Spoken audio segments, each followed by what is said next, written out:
오늘 마태복음 18장 15절에서 20절 말씀을 가지고 공동체가 복음에 초점을 맞추어 살아내자라는 그런 제목으로 함께 은혜를 나누겠습니다. 자, 오늘 교회 공동체가 복음에 초점을 맞추어 살아낸다는 말이 무엇일까요? 요한일서 1장 1절은 이렇게 말합니다. 태초부터 있는 생명의 말씀에 관하여는 우리가 들은 바요, 우리가 본 바요, 눈으로 본 바요, 자세히 보고 우리의 손으로 만진 바라. 뭘 만졌다는 거예요? 태초부터 있는 생명의 말씀. 여러분, 그게 누굽니까? 그게 복음 예수잖아요. 요한복음 우리에게 말씀하죠. 태초에 말씀이 계시니라. 이 말씀이 하나님이셨고 태초에 그가 말씀과 함께 계셨으니 만물이 그로 말미암아 지은 바 되었으니 지은 것이 하나도 그가 없이 된 것이 없느니라. 그 안에 생명이 있고 그것은 사람들의 빛이니라. 이게 다 말씀이에요, 말씀. 그런데 요한일서의 그 요한 사도의 고백은요, 이렇게 고백합니다. 그 생명의 말씀을 우리가 들은 바요, 본 바요, 손으로 만진 바라. 여러분, 복음은 실제적으로 경험하는 내용을 이렇게 말하고 있는 거예요. 태초부터 기록된 말씀 대신 예수 그리스도를 눈으로 보았어요. 귀로 들었어요. 손으로 만진 바 되었어요. 일상의 생활 가운데 얼마나 이 복음에 초점을 맞췄으면 이게 생생하게 이렇게 기록됐을까요? 아니, 우리의 삶의 문제만 그렇게 생생하게 우리에게 스트레스를 주고 근심과 염려를 불러일으키는 것이 아니고 더 근원적인 것, 내가 이 복음 대신 예수 그리스도에 초점을 맞춰서 그분을 만나고 만지고 보고 손으로 만진받은 그 내용들을 살아낼 수 없는 것에 대해서 우리가 되게 두려워해야지. 왜냐하면 우리가 복음 대신 예수 그리스도를 말미암아 구원을 받았잖아요. 그리고 또 우리에게도 삶의 현장에서 복음을 살아내라고 이야기하고 있잖아요. 그런데 오늘 본문에 여러분들이 어떻게 오늘 본문이 이 공동체 복음에 초점을 맞추어 살아내자라고 하는 내용으로 연결될 수 있을까 한번 여러분 같이 고민해야 합니다. 오늘 본문에 이렇게 소개되고 있죠. 한 형제가 범죄하게 되면은 그 범죄한 사실을 본 사람은 뭐 우리 공동체 안에서도 있을 수가 있죠. 교회 공동체 안에서도 있을 수고 가족 안에도 있을 수가 있는데 그 사람은 오늘 본문에 이렇게 말합니다. 그 사람과만 상대하여 권고하라 라고 이야기해요. 누가 범죄를 했다 그러면은 그 범죄한 내용을 본 그 사람은 그 사람만 범죄한 그 사람과만 상대하여 권고하라. 권고하란 말을 더 우리가 이해될 수 있는 말로 바꿔서 이야기하게 되면은 노출시키다. 그리고 빛으로 가져오다 이 말이에요. 그 사람이 죄를 범했어요. 근데 우리 식으로 이야기하게 되면 하나님의 그 복음에 초점을 맞춰 살아가지 아니고 세상 방식으로 살아가는 그 사람을 찾아가서 권고하라. 그래서 그에게 노출시키라. 그리고 그에게 빛으로 가져오라. 이 말이에요. 여러분, 우리가 예수 그리스도를 믿는다면서 얼마나 세상적인 방식으로 우리가 선택하고 결정을 하는 경우가 너무나 많이 있습니까? 그리고 그 일이 잘못되게 되면은 그걸 또 주님의 이름을 빌어가지고 다시 회복하기를 원하고 있는 그런 마음으로 얼마나 다갔습니까? 우리 안에도 이런 부분들이 너무나 많이 있다는 거예요. 자꾸 복음 아닌 내용에 초점을 맞추어 살아가다가 이제 분별력이 없죠. 복음에 초점을 맞춰야 우리의 시야가 영적 분별력이 있어가지고 솔로몬이 하나님을 듣는 마음이 있게 되어 순종하게 될 때 지혜가 생긴 것처럼 초점에 맞춰서 제대로 살아갈 수 있는데 복음 아닌 다른 내용에 내 마음이 이끌려가지고 거기에 이끌려 살아가게 되면요, 범죄한 한 죄인처럼 그렇게 우리 눈에 띌 수가 있다는 거예요. 그래서 한 사람으로 해가지고 그를 상대해서 빛으로 오게 하고 노출시켜서 권고해서 들으면은 그 형제를 얻게 되는 것이죠. 그 형제를 얻는다고 하는 것은 그를 다시 예수의 복음으로 회복시켰다 이 말이에요. 다시 복음으로 살아갈 수 있도록 그에게 길을 만들어 주었다 이 말이에요. 아니 그가 범죄하였지만은 다시 예수로 말미암아 살아갈 수 있도록 그를 회복시켰다 이 말이에요. 그런데 이게 여러분 한번 그렇게 말했다고 해서 되는 경우가 있기도 하지만은 대개의 경우는 그렇지 않은 경우가 많이 있어요. 그래서 16절이 이제 나오는 거죠. 16절 한번 같이 한번 읽어보죠. 많이 듣지 않거든 한두 사람을 데리고 가서 두세 증인의 입으로 말마다 확증하게 하라. 말마다 증거하라.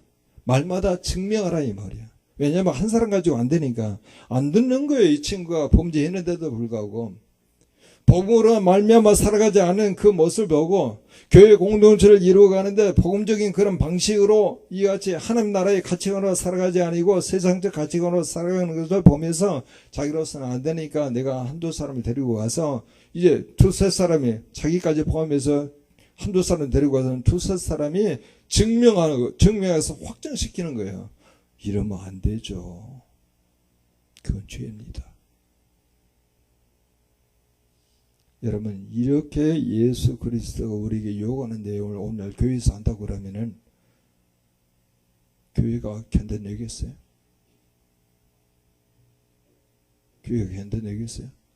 여러분 하나님의 방식으로 또 하나님 나라의 가치관으로 또 이 주의 말씀대로 살아가지 못하고 이 세상적인 기준에 근거해서 살아가는 얼마나 죄가 많습니까? 하나님과 관계없이 살아가려고 하는 것, 나의 방법, 내 감정, 내 의지, 내 열정으로 살아가려고 하는 것, 세상적인 그런 경험으로 살아가려고 하는 거 얼마나 많이 있어요. 근데 이걸 하나씩 하나씩 다 이야기해 주려고 그러면 누가 이거 견디겠어요?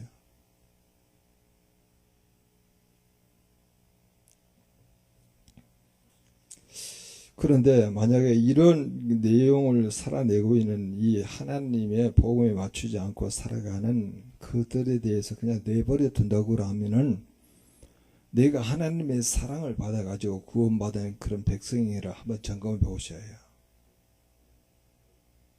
그래서 요한일서 4장 10절은 이렇게 말합니다.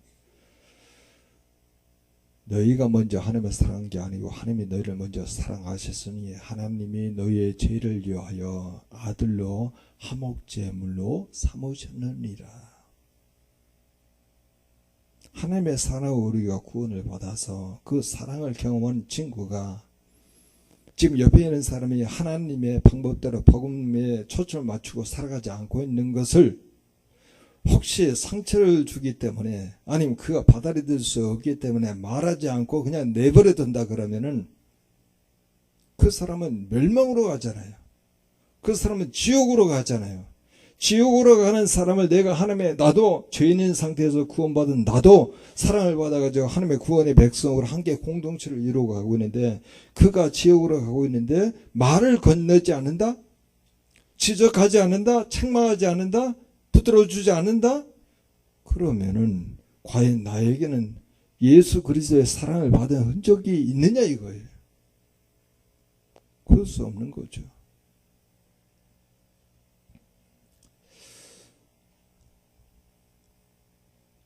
그래서 에스겔서 18장 4절에 이렇게 말합니다. 범죄하는 그 영혼은 죽으리라. 만약 우리가 범죄한 사실을 알고서도 그를 찾아가서 책망하지 않는다면 그가 지옥으로 떨어지도록 버려두는 거예요. 이것이 과연 사랑이라고 말할 수 있을까요? 모든 사람이 구원을 받으며 진리 아는데 이르기를 원하시는 하나님 아버지의 마음을 안다면 우리는 어떤 이유로도 범죄하는 형제들에 대해서 침묵해서는 아니 됩니다. 다윗이 밧세바를 범한 후에 나단 선지자가 특달처럼 찾아와서 하나의 비유를 통해서 다윗이 범죄한 그 행위를 깨닫게 해서 다윗이 그 침대에 그 요를 눈물로 다 적실 만큼 회개케 하지 않습니까? 왕에게 당신이 그 죄인이요 이렇게 말했습니다. 그래서 성경 우리에게 말하죠. 오늘이라고 일컫는 동안에 매일 피차 권면하여 너희 중에 누구든지 죄의 유혹으로 완고하게 되지 않도록 하라. 피차 권면, 권고, 노출시키라. 빛으로 다가서게 하다.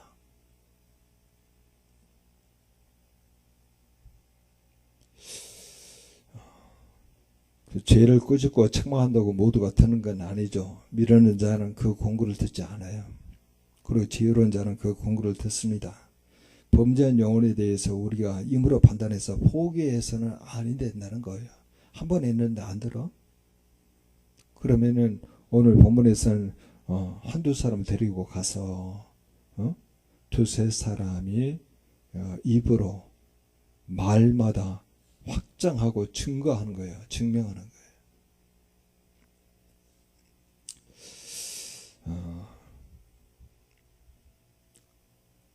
여러분 이게 좀 우리가 그 사람들에게 좋은 말을 하지 않기 때문에 우리의 마음이 불편할 수도 있겠죠. 한 번 조정도 해가지고 말을 듣지 않으면 그냥 말겠다 이런 생각을 가지는데 성경은 예수님은 그렇게 말하지 않고 그래도 듣지 않는다 그러면은 오늘 본문에 여러분 17절을 말씀하고 있는데 같이 한번 읽어보자. 같이 읽겠습니다. 만일 그들의 말도 듣지 않건 교회의 말하고 교회의 말도 듣지 않거든 이방인과 세리와 같이 여기라. 교회까지 가요. 교회 공동체 모든 멤버십까지 여기에서 말을 듣지 않으면은 이방인과 세리와 같이 여기라. 이 말은 믿지 않는 자처럼 취급하라. 왜냐하면은 교회 공동체 가라지예요. 하나님이 심으신 게 아니잖아요. 근데 이건 굉장히 극단적인 그런 표현인데, 왜냐하면 교회 공동체가 순수하게 하나님의 복음에 집중하며 살아갈 수 있도록 해야 하는데, 하나님께 집중하지 않고 이 세상적인 가치관이 교회 안에 들어와서 이렇게 살아가려고 하는 사람이 한 사람 아니면 두세 사람 아니면 교회 전체가 계속 이야기하는데도 말을 듣지 않는다 하면은 그 사람을 교회 공동체에서 추방시키라 이 말이에요. 오늘 이게 여러분 가당하겠습니까? 그러면서 오늘 본문에 여러분 이 말이 나온 거예요. 그 말이 여러분 18절 같이 한번 읽어봅니다. 같이 읽겠습니다. 진실로 너희에게 이르노니 무엇인 너희가 땅에서 매이면 하늘에서 매일 것이요 무엇인지 땅에서 풀면 하늘에서 풀리리라. 여러분 이 말씀은 마태복음 16장 19절에 나온 말씀이에요. 베드로가 그렇게 고백하지 아니합니까? 저는 그리스도의 살아계신 하나님의 아들이십니다 라고 이야기하니까 바요나 시몬아 내가 복이 있도다 이를 알게 하는 것이 혈육이 아니요 하늘에 계신 아버지시니라. 예수님 말씀하십니다. 내가 너로 베드로라. 그리고 이 반석 위에 교회를 세우니 음부의 권세가 이기지 못하리라. 내가 너희가 천국 열쇠를 주리니 땅에서 매이면 하늘에서 풀리고 땅에서 풀리면은 하늘에서 풀리니라. 이렇게 말씀하시죠. 그 내용을요, 오늘 본문이 뭐가 연관이 있기 때문에 이 똑같은 말씀을 가지고 왔을까 한번 우리가 고민해 봐야 해요.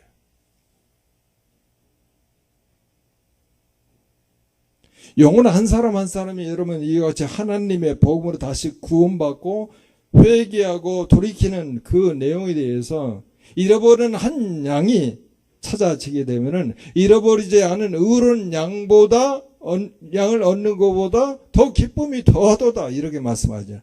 한 영혼에 대한 회복, 한 영혼에 대한 구원, 그것도 뭘로요? 복음으로.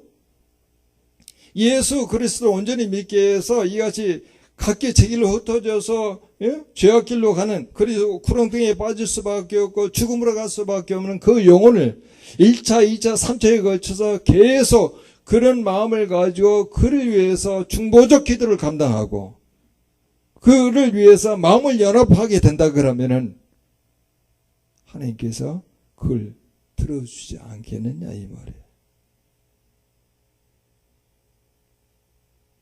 그래서 여러분 18절에 있는 내용은 바로 뭐냐면 복음으로 구원받은 우리는 복음을 증거하는 자가 되다. 왜냐하면 우리에게 천국 요소를 줬잖아요. 그래서 천국 열쇠를 제가 복음이라고 말했잖아요. 우리는 천국 열쇠를 가진 자예요. 복음으로 구원을 받았고 천국에 들어가는 자고, 우리가 천국으로 들어가는 자고 천국에서 사는 자인데, 우리가 이 복음을 살아내고 믿고 행하지 아니한다 그러면은, 되지 않는다 그러면은, 우리는 다른 사람이 우리를 통해서 들어갈 수 있는 천국 문을 우리 스스로가 매게 만드는 거예요.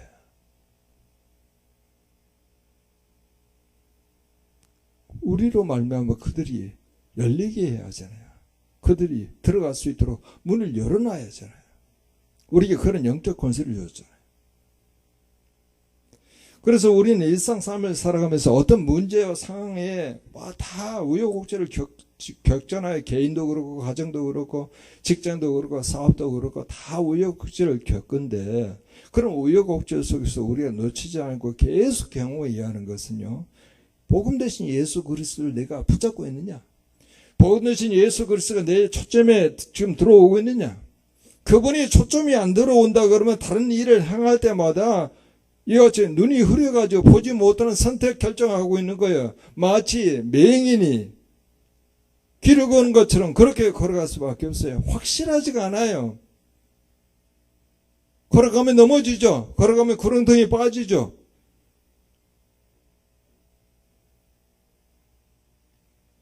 그래서 오늘 본문에 너무나 우리가 이 성경 구절을 많이 인용하는데 19절, 20절이 나온 거예요.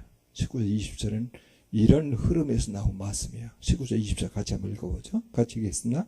진실로 다시 너희에게 이르노니 너희 중에 두 사람이 땅에서 합심하여 무엇이든지 구하면 하늘에 계신 내 아버지께서 그들을 위하여 이루게 하시리라. 두세 사람이 내 이름으로 모인 것에는 나도 그들 중에 있느니라. 이 앞의 흐름으로 이야기하게 되면은 한 사람이 죄를 진 거예요. 아니, 한 사람이 복음에 초점을 맞추지 않고 걸어가는 거예요. 그 길을 선택해서 가고 있는 것을 보고 있는, 복음으로 살아가고 있는 한 다른 사람이 그걸 내버려두지 않고 한두 사람을 데리고 와서 그 두세 사람이 입으로 말마다 잘못 가고 있습니다. 돌아오십시오. 어디로? 복음으로. 예수 그리스도 안으로 다시 돌아오십시오.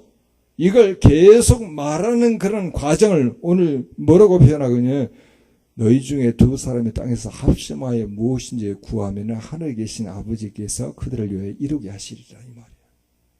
그 영혼을 살리기 위해서, 나는 복음으로 살아가고 있는데 다른 사람은 복음으로 살아가지 못하고 있는, 복음에 초점을 맞추지 못하고 살아가고 있는 것을 보고 그들로 가게 되면 죽음이고 사망이고 멸망이고 저주이기 때문에, 내가 가서 이야기하는데 듣지 못하고, 아니면 한두 사람을 데리고 와서 두세 사람이 또다시 지적하고, 그러면 죽음이다, 다시 복음으로 돌이키라, 이렇게 하는 그런 과정을 오늘 본문에서 뭐라고 하냐면, 너희 중 두 사람이 땅에서 합심하여 무엇이냐 구하면, 한 영혼을 구하기 위해서 합심하여 구하게 되면 이루시리라, 이 말이에요. 영혼 구원, 복음으로 영혼 구원에 대해서 합심해서 기도하면 이루시라, 이 말을 모든 걸 다 펼쳐놓고 두 사람이 합심해서 기도하면 내가 원하는 것이 이루어진다, 이게 아니라는 거예요. 지금 제한적인 문구예요. 이게 영혼을 구원하기 위해서. 뭘로? 복음으로. 그 사람이 복음으로 가지 않은 그 사람을 보면서 복음으로 살아갈 수 있도록 그 영혼 구원을 위해서 합심해서 기도하게 되면 하늘에 계신 하나님께서 이루신다, 이 말이에요. 이루신다. 여러분, 우리의 가족들, 우리 주변의 친척들, 복음 안에 있지 않은 사람이 많이 있잖아요. 복음대로 살아가지 못한 자가 많이 있잖아요. 또 우리 사는 가족들, 이 복음 안에 살아가지 못한 자들이 많이 있잖아요. 이 내용에 대해서 주님께서 말씀하시죠. 20절이 이렇게 말합니다. 두세 사람이 내 이름으로 모인 것은 나도 그들 중에 있느니라. 영혼을 살리기 위해서 두세 사람이 모인 것에 우리 주님께서 함께 하신다, 이 말이잖아요. 공동체가 복음에 집중하여 살아가면은, 개인으로, 가정으로, 또 뭐 직장으로, 사업체로 뭐 사역을 하면서 복음에 초점을 맞춰 살아가게 되면요, 하나님 나라에 살고 있다는 것을 실감하게 돼요. 하나님 나라에. 복음이 하나님 나라거든요. 복음으로 그 복음에 집중해서 살아가며 하나님 나라에 살고 있다는 것을 실감하게 되어 이제 함께 모여서 하나님의 뜻대로 구한다는 거예요. 하나님의 뜻대로. 영혼 구원. 하나님의 뜻대로 구하면은 하나님께서 우리 중에 함께 하셔요. 오늘 내 이름으로 모인 것은 나도 그들 중에 있느니라 그렇게 말하잖아요. 그 하나님의 뜻대로 구하여서 하나님의 우리 중에 함께 하셔서 하나님께서 19절에 말씀하시잖아요. 하나님의 일하심으로 이루어감을 우리가 확인할 수 있다는 거야. 이게 우리 공동체 목장 안에서 자꾸 나눠져야 돼요. 그래서 우리는 삶의 여러 가지 내용을 가지고 기도 제목을 삼을 수도 있는데 가장 근원적인 기도의 제목은 바로 그겁니다. 우리 모든 개인과 가정과 직장과 사업과 또 이 사역의 현장, 학교 생활을 하면서도 복음에 집중해서 살아가게 될 때 우리가 하나님 나라에 살고 있음을 실감하게 되어 함께 이 공동체의 우리가 하나님의 뜻대로 구하여 하나님의 우리 중에 함께 하셔서 하나님의 일하심으로 이루어감을 확인하는 우리 모두가 되게 하옵소서.